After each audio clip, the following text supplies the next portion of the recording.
Distinguished thinkers, ladies and gentlemen, friends. The first thing I have to say is to seek an apology from all of you for my very abbreviated visit to your midst. I was invited earlier to come and make a more substantive speech, but my duties have been somewhat onerous and I have a flight to catch. So I'm heading right now to the airport, literally in a couple of minutes. I am very conscious that this is a very special occasion.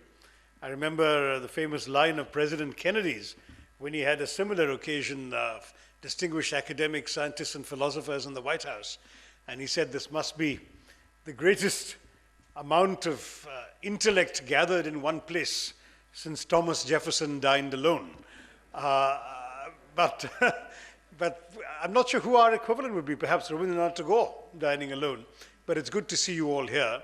And I'm certainly pleased that the Thinkers50 concept has arrived in our country and has recognized and honored Indian thinkers around the world. These are not just Indian thinkers based in India, but they also include, as I saw from the list of 50 Indian thinkers elsewhere in the world who have contributed to redefining the frontiers of modern management thought and action. To my mind, thinking is one of the few human activities that can't be overrated. Mind you, in my line of work, it needs to be linked to doing, because if you do a lot of thinking and not enough doing, then of course you tend not to get re-elected. So therefore, thinking has its limitations in the political arena.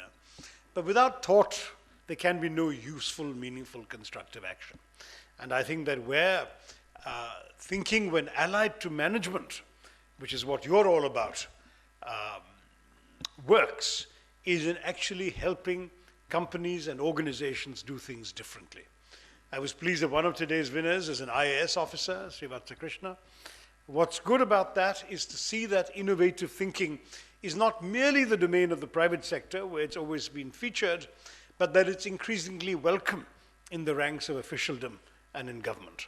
So I would like very much to see this kind of innovative thinking making its inroads into the time-honored, precedent-respecting procedures of governmental practice.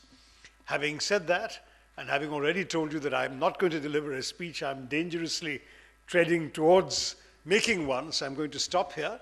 Let me add my words of congratulations to all of those who have won awards today, to those who haven't won awards but feature in the 50, and to hope that the value of thinking and the value of thinking in this particular field will continue to be appreciated as a result of this event and beyond this event. You think, therefore you are. I'm delighted that you are here. Thank you for having invited me, and perhaps there will be a future occasion when I can spend more time with all of you and dwell on these issues at greater length. Thank you. Congratulations.